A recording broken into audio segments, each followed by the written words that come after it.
토라 포션 네 번째, 바에라 창세기 18장 1절에서 22장 24절 말씀, 열왕기하 4장 1절에서 37절 말씀, 야고보서 2장 14절에서 24절 말씀입니다.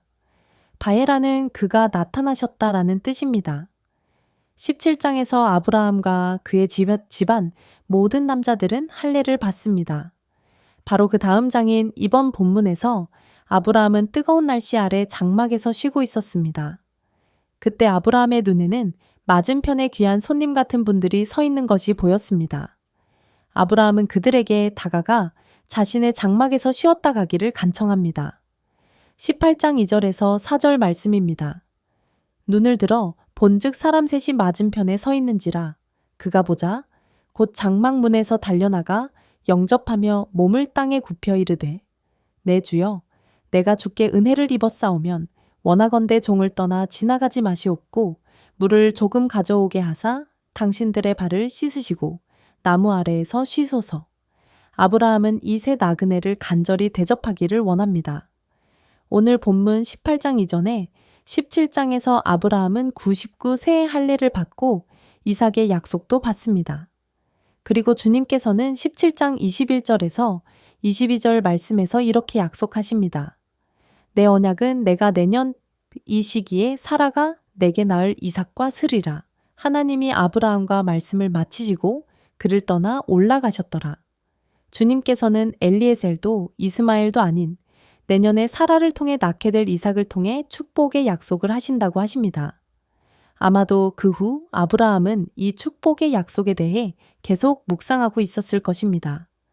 그런 가운데 세 사람이 아브라함의 맞은편에 서 있습니다. 어쩌면 아브라함은 주님의 약속에 대한 기대를 가지고 이 세 사람을 맞이했을지도 모르겠습니다. 다 같이 식사를 같이 하던 중 주님이 아브라함에게 사라가 이삭을 임신할 것이라고 말씀하십니다. 하지만 사라가 그 말을 믿지 못하고 속으로 웃습니다. 이때 주님께서 사라가 웃었다고 하십니다. 하지만 사라는 두려워서 자기가 웃은 것을 부인합니다. 때로 주님의 계획이 우리의 이성으로 이해되지 않을지라도 주님은 우리가 주님의 뜻에 순종하기를 원하십니다. 그런 다음 주님은 또 다른 계획을 아브라함에게 말씀하십니다. 그것은 소돔과 고몰에 대한 심판입니다. 이 두 가지 계획은 분명한 대조를 이룹니다. 하나는 생명과 구원에 관한 것이고 다른 하나는 멸망과 심판에 관한 것입니다. 이삭은 앞으로 올 메시아를 상징하기도 합니다. 이후 22장에서 이삭은 아브라함에 순종하여 제물이 됩니다. 이삭은 십자가에서 인류를 위해 죽으신 예수아를 상징합니다. 하지만 소돔과 고모라는 이 세상 종말에 있을 바벨론, 즉 세상의 멸망입니다. 아브라함은 바벨탑 사건 이후 하나님의 백성의 조상이 되면서 인류의 믿음의 행보를 보여주었다면 소돔과 고모라는 바벨론의 타락한 모습이 더욱 악으로 치닫아 진화한 모습으로 이제 주님이 더 이상 그들을 두고 보실 수 없을 지경에 이른 것입니다. 창세기 18장 20절에서 21절 말씀입니다. 주께서 또 이르시되 소돔과 고몰에 대한 부르짖음이 크고 그 죄악이 심히 무거우니 내가 이제 내려가서 그 모든 행한 것이 과연 내게 들린 부르짖음과 같은지 그렇지 않은지 내가 보고 알려 하노라.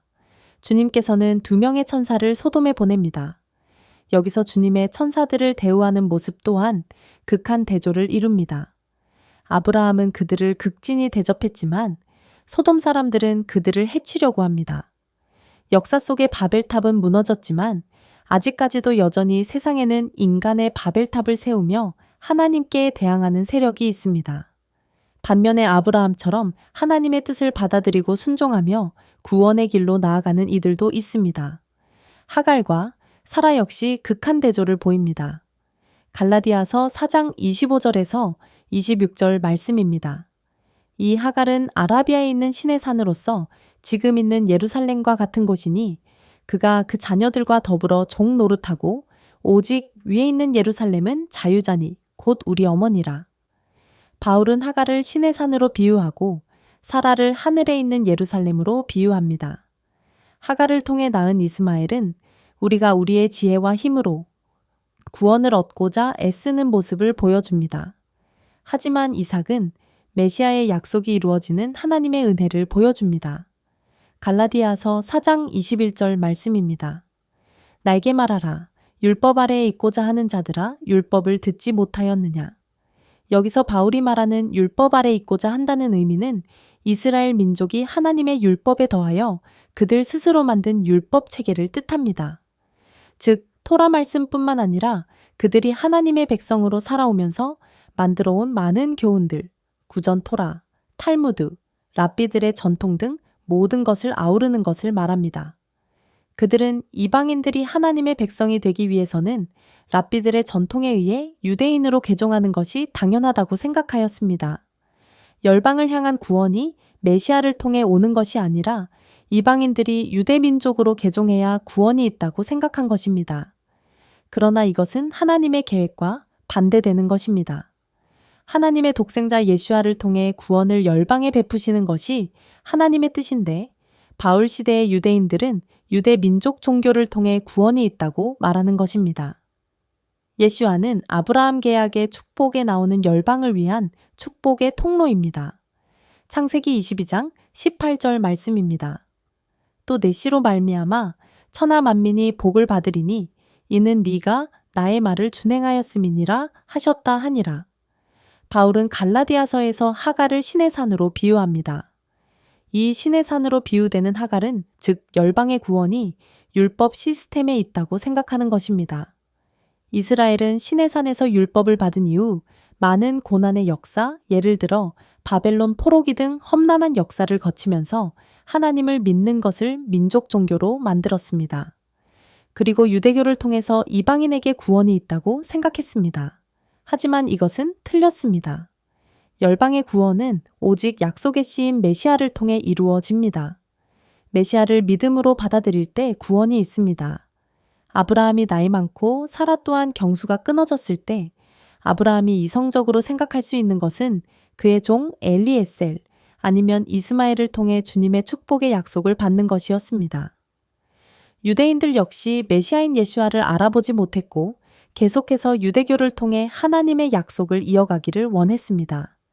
우리 또한 다시 오실 왕이신 주님을 인내로 기다리지 못하고 교회 전통에 묶여서 이 세상을 통치하실 주님을 올바르게 바라보지 못하며 하나님의 구원 계획 안에서 우리와 함께한 새 사람이 될 유대인을 제대로 이해하지 못하고 있지는 않을까요? 주님은 마지막 때 유대인과 이방인이 하나님의 계명을 지키며 예수와의 증거를 가진 한 공동체, 한 새 사람으로 태어나기를 원하십니다. 마지막 때인 지금 우리는 우리 안에 스며든 대체 신학, 반유대주의 사상을 버리고 유대인들을 품고 기도하며 그들이 예수와께 돌아오기를 간절히 기도해야 합니다. 마라나타 예수와여, 아멘.